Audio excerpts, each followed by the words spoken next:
ಯಾವಾಗಲೂ ಮನೆಮದ್ದುನೇ ವರ್ಕೌಟ್ ಆಗುತ್ತಾ? ಯಾಕೆ ಒಂದು ವೈದ್ಯರನ್ನ ನೋಡೋದಕ್ಕೆ ಹಿಂದೇಟಾಗ್ತಾರೆ ಜನ? ಯಾಕಂದ್ರೆ ನಮ್ಮ ತಂದೆ ತಾಯಿ ತಾತ ಮುತ್ತಾತರು ಅವರೆಲ್ಲ ಹೇಳಿ ಬಂದಿರೋದಿದು. ಇದು ಅದು ಮಾಡಿ ಇದಾಯ್ತಾ ಪ್ರಾಬ್ಲಮ್ಮು, ಇದಕ್ಕೆ ಇದನ್ನ ತೆಗೆದ್ಬಿಟ್ಟು ಹಚ್ಕೊಳ್ಳಿ, ಇನ್ನೇನೋ ಆಯ್ತಾ ಅದಕ್ಕೆ ಇನ್ನೇನೋ ಒಂದು ಮದ್ದು ಹೇಳ್ತಾರೆ, ಬೆಳ್ಳುಳ್ಳಿ, ಈರುಳ್ಳಿ, ಆಲೂಗೆಡ್ಡೆ ಅಂತ ಹೇಳ್ಬಿಟ್ಟು.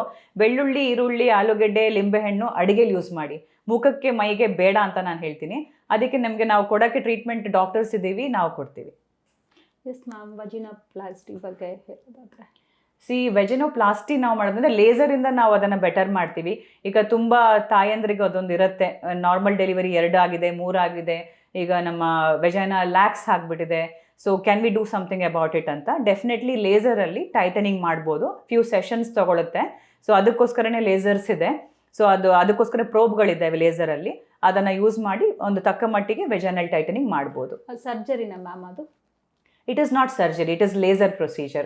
ಆಮೇಲೆ ಅದೊಂದೇ ಅಲ್ಲ, ತುಂಬ ಜನಕ್ಕೆ ಡಾರ್ಕ್ ಜೆನೆಟಲ್ಸ್ ಬಗ್ಗೆನೂ ತುಂಬಾ ಒಂದು ಕಾನ್ಷಿಯಸ್ನೆಸ್ ಇರುತ್ತೆ. ಈಗ ಮದುವೆ ಆಗಬೇಕು ಅಂತಿರೋರು ಅಥವಾ ಆಲ್ರೆಡಿ ಮದುವೆ ಆಗಿರೋರ್ಗೂ ಕೂಡ ತುಂಬ ಕಾನ್ಷಿಯಸ್ನೆಸ್ ಇರುತ್ತೆ.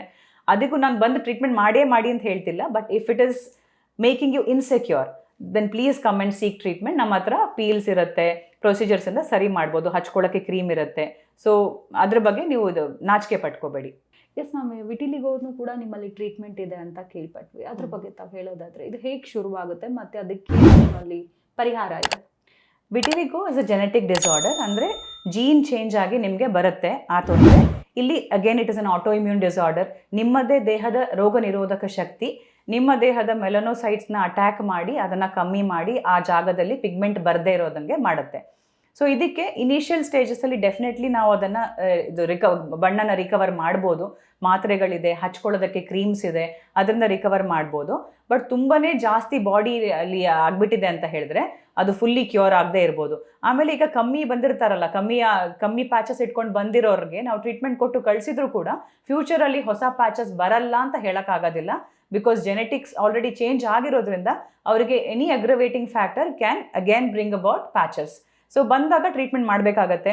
ಬಟ್ ವಿಟಿಲಿಗೋದಲ್ಲೂ ಕೆಲವೆಲ್ಲ ಸ್ವಲ್ಪ ಟಫ್ ಜಾಗಗಳಿದೆ. ತುಟಿ ಮೇಲೆ ಬಂದಾಗ ಸ್ವಲ್ಪ ಕಷ್ಟ ಹೋಗ್ಸೋದು, ಇಲ್ಲ ಮೂಳೆಗಳ ಮೇಲೆ ಬಂದಾಗ ಅದನ್ನು ಹೋಗ್ಸೋದು ಸ್ವಲ್ಪ ಕಷ್ಟ, ಹಸ್ತಪಾದದಲ್ಲಿ ಬಂದರೆ ನಿಮಗೆ ಹೋಗ್ಸೋದು ಸ್ವಲ್ಪ ಕಷ್ಟ, ಬೇರೆ ಕಡೆ ಎಲ್ಲ ಬಂದಾಗ ನಿಮಗೆ ಅದನ್ನು ಸ್ವಲ್ಪ ತಕ್ಕ ಮಟ್ಟಿಗೆ ಚೆನ್ನಾಗಿ ಹೋಗಿಸ್ಕೋಬೋದು. ಆ್ಯಂಡ್ ಮೇನ್ಲಿ ಮುಖದಲ್ಲಿ ಬಂದಾಗ ಅದನ್ನು ಚೆನ್ನಾಗಿ ಹೋಗಿಸ್ಬೋದು ಟ್ರೀಟ್ಮೆಂಟಿಂದ. ಎಸ್ ಮ್ಯಾಮ್, ಪ್ರತಿಯೊಂದು ಸೀಸನಲ್ಲೂ ಕೂಡ ಸ್ಕಿನ್ನ ಡಿಫ್ರೆಂಟ್ ಆಗಿ ನಾವು ಕೇರ್ ಮಾಡಬೇಕಾಗತ್ತೆ. ಈಗ ಜಾನ್ವರಿ ಬಂದಿದೆ, ಇನ್ನೇನು ಕೋಲ್ಡ್ ಹೋಗ್ತಾ ಇದೆ, ಈಗ ಯಾವ ರೀತಿ ಸ್ಕಿನ್ನ ಕೇರ್ ಮಾಡಬೇಕಾಗತ್ತೆ? ಈಗ ಸಮ್ಮರ್ ಬರೋ ತನಕನೂ ನಾವು ಅದನ್ನು ವಿಂಟರ್ ಅಂತಲೇ ಕನ್ಸಿಡರ್ ಮಾಡಿ, ಟೆಂಪರೇಚರ್ ಕಮ್ಮಿ ಇರೋ ತನಕನೂ ಅದೇ ಥರನೇ ವಿಂಟರ್ ಕೇರೇ ಮಾಡಬೇಕಾಗಿ ಬರುತ್ತೆ. ಸೊ ವಿಂಟರ್ ಕೇರ್ ಏನು, ಒಂದು ಥಿಕ್ ಆಗಿರೋ ಕ್ರೀಮ್ ಮಾಯಿಶ್ಚರೈಸರ್. ನಮಗೆ ಸಮ್ಮರಲ್ಲಾದರೆ ಸ್ವಲ್ಪ ಲೋಷನ್ ಟೈಪ್ ನಾವು ಯೂಸ್ ಮಾಡ್ಕೋಬೋದು, ಬೇಗ ಅದು ಡ್ರೈ ಆಗೋವಂಥದ್ದು. ನಮಗೆ ವಿಂಟರ್ಸಲ್ಲಿ ಸ್ವಲ್ಪ ಲಾಂಗ್ ಟರ್ಮ್ ಅದು ಇರಬೇಕಾಗತ್ತೆ, ಹಾಗಾಗಿ ಥಿಕ್ ಆಗಿರೋ ಕ್ರೀಮ್ಸ್ನ ಎಲ್ಲ ಕೊಡ್ತೀವಿ, ಮಾಯಿಶ್ಚರೈಸರ್ನ. ಆ್ಯಂಡ್ ಸ್ಕಿನ್ ಕೇರ್ ನಾನು ಮುಂಚೆ ಹೇಳಿದ್ನಲ್ಲ, ಅದೇ ಥರ ರೂಟೀನ್ಸ್ ಎಲ್ಲ ಫಾಲೋ ಮಾಡಲೇಬೇಕಾಗತ್ತೆ. ಜಸ್ಟ್ ದಟ್ ಥಿಕ್ ಮಾಯಿಶ್ಚರೈಸರ್ಗೆ ಹೋಗಿ. ಆ್ಯಂಡ್ ಅಷ್ಟೇ ಅಲ್ಲ, ಬಿಸಿ ನೀರು ಸ್ನಾನ ಮಾಡೋದು ನಿಲ್ಲಿಸ್ಬಿಡಿ, ಅದರಿಂದ ನಿಮ್ಮ ಸ್ಕಿನ್ ಡ್ಯಾಮೇಜ್ ಆಗುತ್ತೆ. ತುಂಬ ರಫ್ ಆಗಿ ಸ್ಕ್ರಬ್ ಮಾಡೋದು ಅದೆಲ್ಲ ಬಿಟ್ಬಿಡಿ. ಸ್ಕ್ರಬ್ ಇನ್ಫ್ಯಾಕ್ಟ್ ಮಾಡಲೇಬೇಡಿ ಅಂತ ಹೇಳ್ತೀನಿ, ಬಾಡಿ ಸ್ಕ್ರಬ್. ತುಂಬ ಜನ ಹೇಳ್ತಾರೆ, ಎಷ್ಟೋ ಜನಕ್ಕೆ ಇಲ್ಲೆಲ್ಲ ಕಪ್ಪಾಗಿ ಬಂದಿರುತ್ತೆ, ಅವ್ರಿಗೆ ಗೊತ್ತೇ ಇರಲ್ಲ ಏನಕ್ಕೆ ಬಂದಿರುತ್ತೆ ಅಂತ. ಅದು ಅವ್ರು ವರ್ಷಾನ್ಗಟ್ಲೆ ಕಲ್ಲು ನಾರು ಬ್ರಷ್ ಹಾಕಿ ಉಜ್ಜಿ ಬಂದಿರುತ್ತೆ.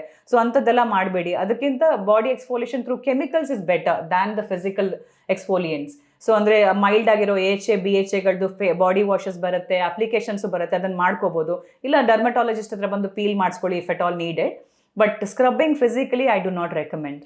ಈವನ್ ಮ್ಯಾಮ್, ಟ್ಯಾನ್ ಕೂಡ ಫೇಸ್ ಕಂಪೇರ್ ಮಾಡಿದ್ರೆ ಕೈ ಕಾಲಲ್ಲಿ ಟ್ಯಾನ್ ಜಾಸ್ತಿ ಇರುತ್ತೆ, ಅದು ಕೂಡ ಒಂದೇ ಟೈಮ್ಗೆ ಹೋಗುತ್ತಾ? ಅದಕ್ಕೂ ಕೂಡ ಒಂದು ಸಿಟ್ಟಿಂಗ್ಸ್ ಬೇಕಾಗುತ್ತೆ. ಟ್ಯಾನ್ ರಿಮೂವ್ ಹೇಗೆ ಮಾಡ್ತಾರೆ? ಟ್ಯಾನ್ ರಿಮೂವಲ್ ಕ್ರೀಮ್ಸ್ ಅಂತೂ ಹಚ್ಕೊಳ್ಳೇಬೇಕು. ಸನ್ಸ್ಕ್ರೀನಿಂದ ಡೇ ಟೈಮ್, ನೈಟಲ್ಲಿ ನಿಮಗೆ ಒಂದು ಕೋಜಿಕ್ ಆ್ಯಸಿಡ್, ಗ್ಲೈಕಾಲಿಕ್ ಆ್ಯಸಿಡ್ ಆ ಥರ ಇರೋದೆಲ್ಲ ಕ್ರೀಮ್ಸ್ ಕೊಡ್ತೀವಿ ಅಥವಾ ಲೋಷನ್ಸ್ ಕೊಡ್ತೀವಿ. ಅದ್ರ ಜೊತೆಗೆ ಡೇ ಟೈಮಲ್ಲಿ ಕವರ್ ಮಾಡೋದು ತುಂಬ ಇಂಪಾರ್ಟೆಂಟು. ಜನಗಳೇನು ಮಾಡ್ತಾರೆ, ಬೈಕ್ ಓಡಿಸ್ತಾ ಇದ್ದಾರೆ, ಫುಲ್ ಸ್ಲೀವ್ಲೆಸ್ ಹಾಕೊಂಡು ಅಥವಾ ಹಾಫ್ ಶರ್ಟ್ ಹಾಕೊಂಡು ಓಡಿಸ್ತಾ ಇದ್ದಾರೆ, ಅಷ್ಟು ಜಾಗ ಟ್ಯಾನ್ ಆಗಿರುತ್ತೆ. ನೀವು ಸನ್ಸ್ಕ್ರೀನ್ ಹಚ್ಚಿದ್ರೂ ಕೂಡ ಟ್ಯಾನ್ ಆಗ್ಬೋದು ಅನ್ನೋದು ನಿಮ್ಗೆ ಗೊತ್ತಿರಲಿ. ಸನ್ಸ್ಕ್ರೀನ್ ನಿಮ್ಮ ಟ್ಯಾನ್ ಆಗೋ ಪ್ರಮಾಣನ ಕಮ್ಮಿ ಮಾಡುತ್ತೆ ಹೊರತು ಆಗದೆ ಇರೋಂಗೆ ತಡೆಯೋಕ್ಕಾಗೋದಿಲ್ಲ. So sunscreen is important, but ಅದ್ರ ಜೊತೆಗೆ ನೀವು ಕವರ್ ಮಾಡೋದು physically by wearing gloves, jacket while your riding, it's very important. And chemical peels definitely ನಾವು ಕೂಡ ಇಲ್ಲಿ ಮಾಡ್ತೀವಿ. ಕೆಮಿಕಲ್ ಪೀಲ್ಸ್ ಒಂದು ಸೆಷನ್ಗೆಲ್ಲ ಹೋಗೋದಿಲ್ಲ, ಒಂದು 4 to 6 ಸೆಷನ್ಸ್ ಬೇಕಾಗತ್ತೆ ಲೈಟನ್ ಮಾಡೋದಕ್ಕೆ. ಎಸ್ ಮ್ಯಾಮ್, ಫೇಸಿಗೆ ಮಾಡೋವಂಥ ಕೇರ್ನ ಕೈ ಕಾಲಿಗೆ ಮಾಡಲ್ಲ. ನೀವು ಫೇಸ್ಗೆ ಒಂದು ಡಿಫ್ರೆಂಟ್ ಇರುತ್ತೆ, ಕೈಗೆ ಡಿಫ್ರೆಂಟ್ ಇರುತ್ತೆ. ಫೇಸ್ ಮಾಡೋಷ್ಟು ಕೇರು ಕೈ ಕಾಲು ಮಾಡಲ್ಲ. ಸೊ ಅದ್ರ ಬಗ್ಗೆ ಇವಾಗ ನೀವು ಒಂದು ಒಳ್ಳೆ ಟಿಪ್ಸ್ ಕೊಟ್ರಿ ಅಂತ ಹೇಳ್ತೀನಿ. ಯಾಕಂದ್ರೆ ಇದಕ್ಕೂ ಕೈಗಳಿಗೆ ಯಾರು ಕ್ರೀಮ್ ಹಚ್ಚೋದು ಕಡಿಮೆ. ಫಸ್ಟ್ ಆಫ್ ಆಲ್ ಸನ್ಸ್ಕ್ರೀನ್ ಯಾರು ಹಚ್ಚೋದು ಇಲ್ಲ ಕೈ ಕಾಲಿಗೆ, ಬರೀ ಫೇಸ್ ಮಾತ್ರ ಕೇರ್ ಮಾಡ್ತಾರೆ.